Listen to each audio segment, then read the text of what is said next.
Hello and welcome to another episode of Mole Thoughts. My name is ChaosMole and today we have finally a look at Age of Wonders 4, a 4X strategy game which is also mixing up a lot of RPG elements.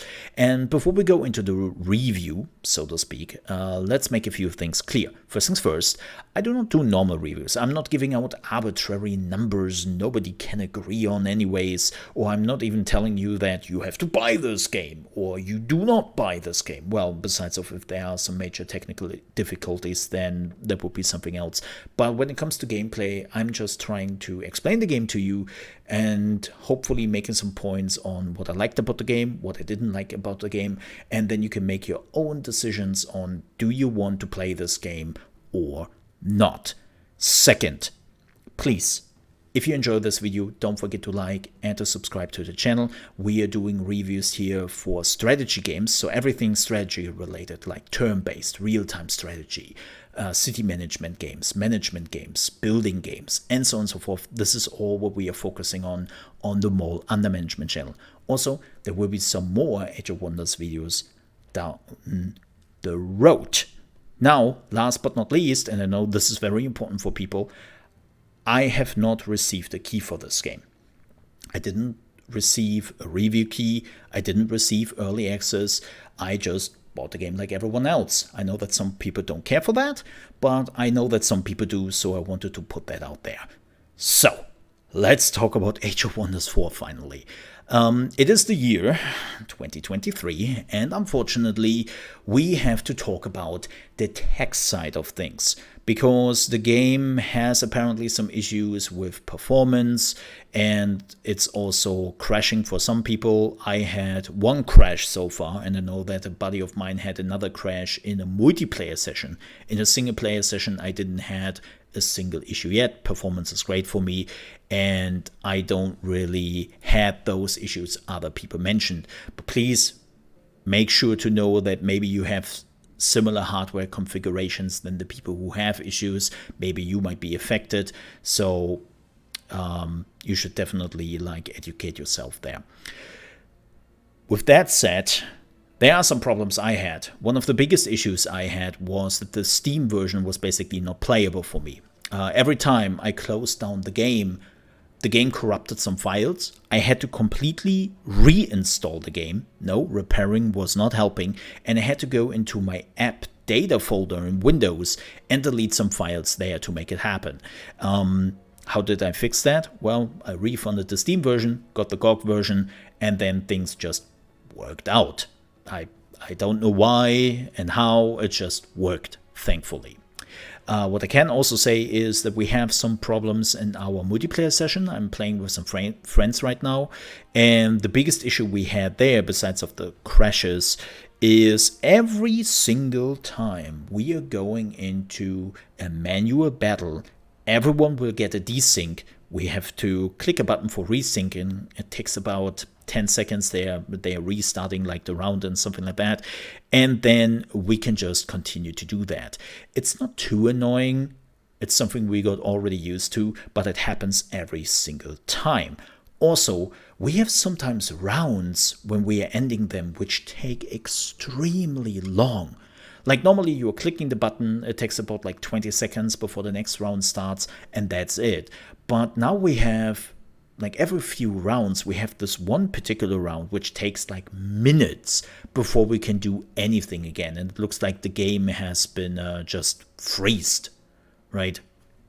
So it's a bit weird. Multiplayer, I have to admit, is not in the perfect state yet. And if you really want to dive into multiplayer all the time, you might want to wait 1 or 2 patches here. But let's talk about something everyone will be affected on, and that is this. So unfortunately, when it comes to the display mode, we have only borderless window and window mode. So no exclusive full screen, which sucks. The devs say, yeah, this is a legacy Windows feature, we don't have that, yada yada, whatever that means. I have to admit, I don't really understand that. But what I do understand, and it doesn't really matter at this point, is that there is no resolution option. You cannot choose your resolution. The resolution you have in the game is your Windows resolution. And it completely bogs me. Like I have a 4040p, or well, I'm running my monitor, my Windows in 4040p, but I have a 4K monitor, and sometimes I like to play my games in 4K. But I can't do that for Age of Wonders 4 if I wouldn't switch to Windows and would say to Windows, hey, please be in 4K. And I don't want that. And again, that you don't have a resolution option in this game is just absolutely bonkers to me and shouldn't be the case in 2023. I can't even remember when there was a game where you couldn't choose your resolution. So this is a bit bizarre, and I'm not really the biggest fan of that. Now, let's finally talk about some gameplay here. The first thing is to create your own realm. Yes, you can choose pre-created realms, but really you want to create your own realm, and you can do so much here. You can choose like how the map looks. You can choose like if you are fighting in a desert realm or in a frozen realm. Like you can basically just go here and say, okay, I am some frost elves, and I'm going into the realm of the fire, and I want to create a frost realm out of this fire realm. And that is basically your story you made up in your mind. And you can actually set that up in the realm setup. You can say, okay, this is a scorched climate, right? Everything burns. I can also say that there is a volcanic eruption all the time, but we are also starting underground because we hate fire, and you can all like choose that from here, right? You can just do that, and that is such a great idea to do. So, with that said, there is one thing which completely freaks me out, and that is you cannot choose the size of the map. The size of the map is being determined by the numbers of players. So if you have 9 players, you have a huge map. If you have only 2 players, you have a very small map. And there is no way on how to change that. The only thing I've seen so far is that you can choose like 8 players, like I did here, right? Go under advanced settings, and then you can just kick out the AI, which is a bit weird. I don't know if this really works, but this is the only thing I've been seeing so far. And as I said, it's bonkers that you cannot really choose the size of your map, because people love to make that decision on how big the map is or how small the map is. So that wasn't for the realm creation. Let's talk about one of the most important aspects of the game, and that is your faction creation. You can already choose some predetermined factions if you don't really want to do that, but think about it like you're creating your first character in an RPG, like Dungeons and Dragons, Pathfinder, and many, many more out there. You are choosing your physical form, aka your race. And good news, it doesn't really matter which race you are choosing. Yes, they're coming with traits, but you can just change the traits. So you don't have to go with feline and resolute. You can just say, okay, felines, they are having the bulwark passive, and then you can change it. So it doesn't, again, choosing your race does not really do anything besides of changing on how you look, right? And then there's the next part, and this is actually really important, is you have to choose your culture. And every culture has their own units and their own buildings. What I have to say is, unfortunately, we have only 6 cultures, and the difference between the cultures is sometimes not as big as I hope for.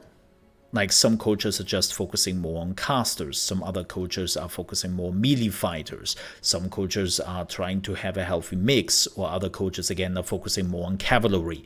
So it's small differences, but it's not like huge differences between the cultures that we only have 6 of them. I would have loved to see more.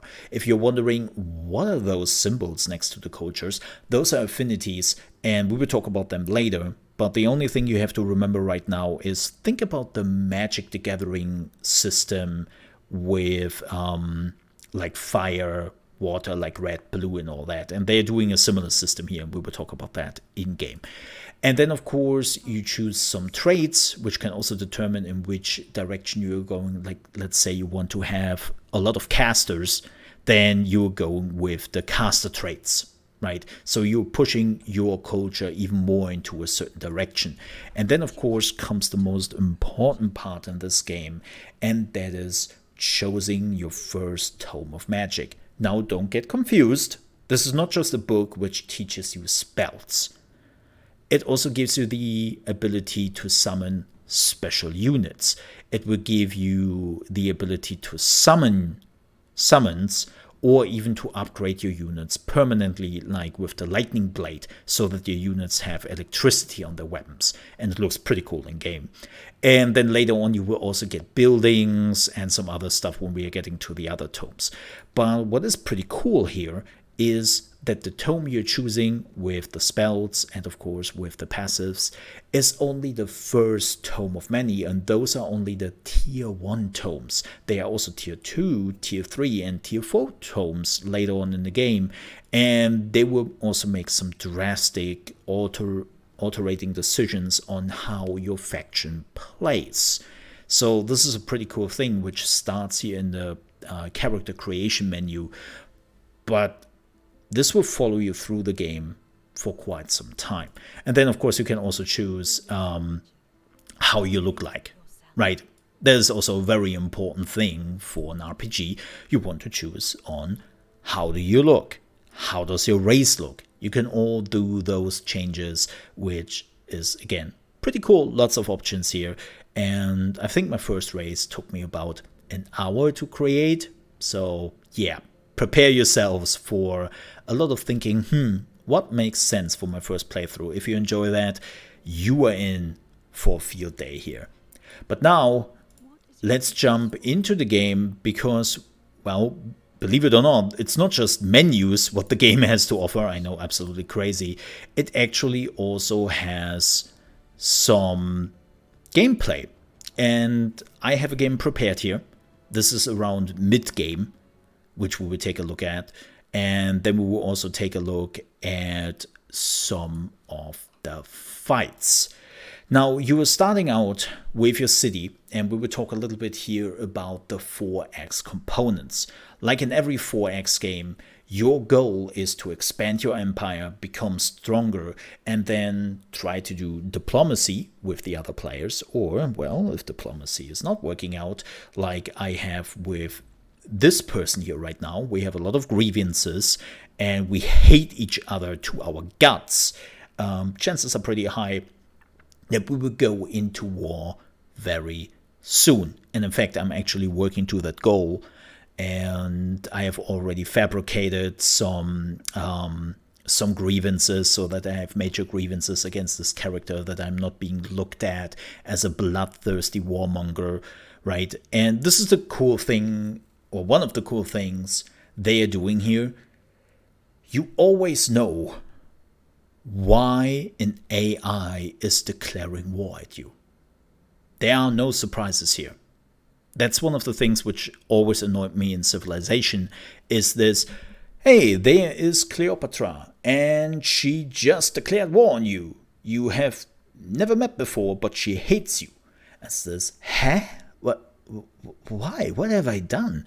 And that doesn't happen in this game because they're telling you, like, they're fanatic isolationists. They're telling you what they like, what they dislike, what their strategy are, what they're interested in, what their threat level is against you, right? And so you can always see what the hell is going on here and why somebody hates you, or, well, why maybe somebody really likes you, right? And there's such a cool thing, which I think they did a pretty good job when it comes to the diplomacy. But let's talk about building your empire. You're starting with your city, and of course, yes, you can have multiple cities later on. There are also free cities which can be integrated. This one is already working for me, so I have a vassalage on this free city, and they would also fight with me if it comes to a war and all that. But you can expand your empire like you are used to through other 4X games. And you can increase the size of your city every time you are getting a population. And then you are choosing in which direction you want to increase the size of your city, which is fantastic because it is not random. And it's not like in Civ where you just think, oh my God, why did you take that desert tile? I don't need deserts right now. What the hell, man? Right? You can just choose where you want to expand. And then you decide which special building you want to build in that area you just expanded to, like a mine, a quarry, a farm, and some other buildings, of course. Now, with that said, it's not just about buildings you build yourself. There are also buildings in certain territories, like special buildings you can capture when you take that region. Like you can see it right here with the Tree of Fae. This building would give me tons and tons of cool boosts to whatever city will enact this building. Problem is, the Tree of Fae is occupied by some very strong monsters. So what you have to do is, you have to go in first, clear it with your hero, and then later on you can occupy it with your city. You will see this here quite a bit, right? There's always like somebody guarding those buildings you might want to occupy. Like you can see it here, this will be a gold mine at some point, but there is an NPC army of marauder guards on that gold mine, which I would have to clear out first before I can even use the gold mine. And this is how you expand your territory. Then you have to manage your money, you have to manage your resources. This is all pretty much known from other 4X games. You have your building queues in your city where you build all your buildings which are improving your city inside the city, and of course you can also build units here. Now what I want to talk about, which is a little bit different to other 4X games, is the research and last but not least the empire development. So the research works a bit like Stellaris. If you have ever played that, you are getting 3 researchers shown to you, and you can only choose one. As you can see, I have been choosing this one, and the other 2 researchers will go back into your research deck. So you have a deck of cards, so to speak, and those are all your researchers. And the game will always draw 3 random cards / researchers you can choose one from. If you don't like it, you can just reshuffle the research for a little bit of mana, or you can also log one of the researchers and then reshuffle the other 2. So there is a little bit of choice and it's not completely random. Now, don't you worry, as I said, the researcher is not disappearing. It will just go back into your card deck, so to speak. And you are getting more and more researchers the more tomes you unlock, right? Like you start with the tier 1 tomes, then there are the tier 2 tomes, then later on we have the tier 3 tomes and the tier 4 tomes, and you will get even more of that. And there are tons of tomes, as you can see here. So you have to make quite a bit of decisions because you cannot choose every tome. Per tier, you can choose 2 tomes. So make your decision on what you want to utilize for your race by playing through it. And this will change and alter your playthrough every time you are starting a new game, because your choices of tomes will be probably very different. Now, let's talk about the empire development. And welcome to the empire talent tree, so to speak.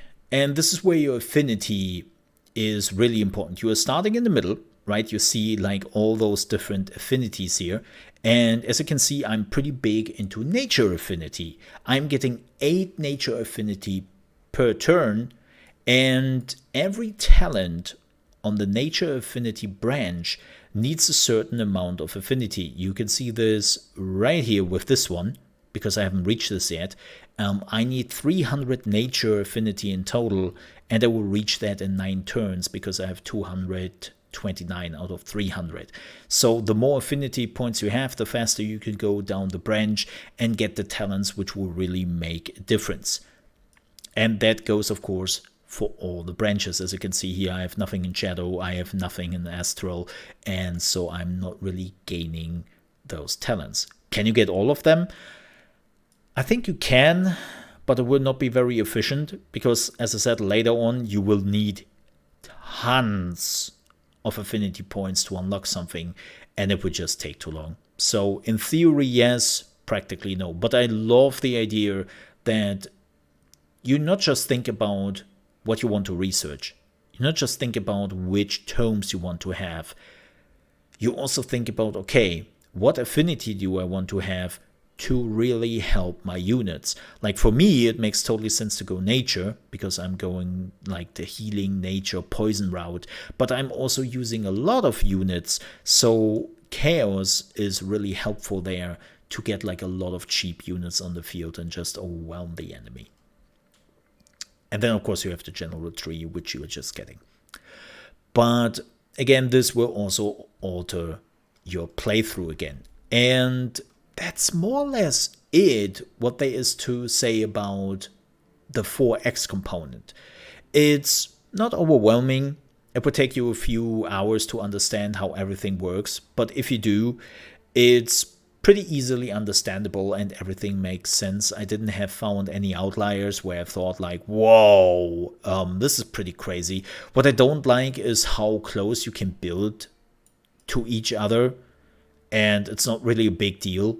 Like the grievance you were getting from that is not really a big deal in the game. I was like, what? No, this person just cut me off from this whole area, and this is where my main city is at. This is a major grievance to me. And I should be able to declare immediately war against them and not look like a warmonger.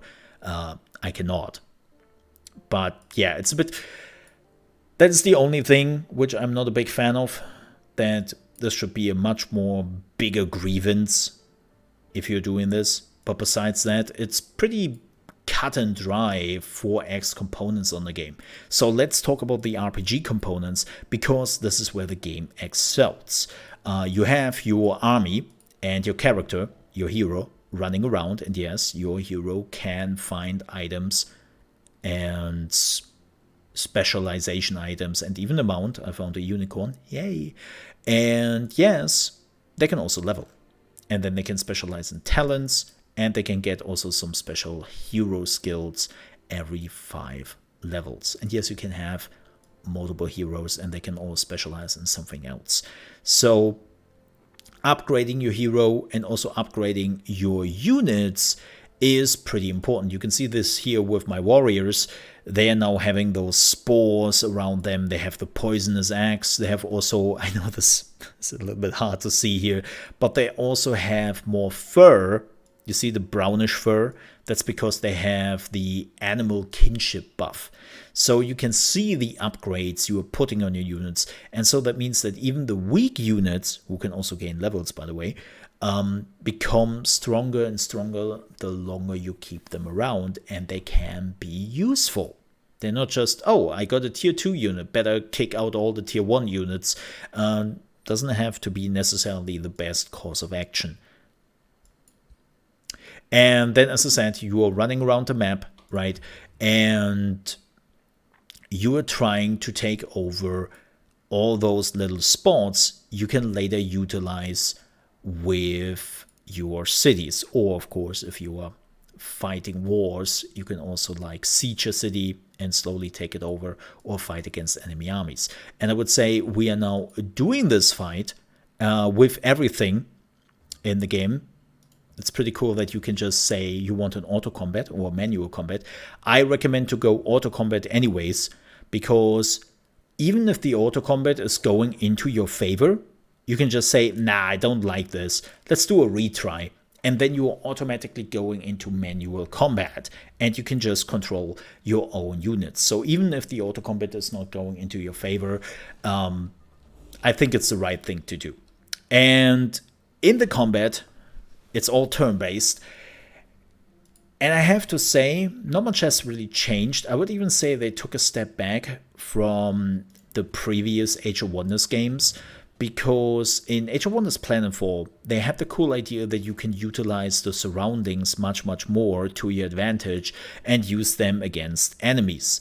In this one, though, they don't really do that anymore.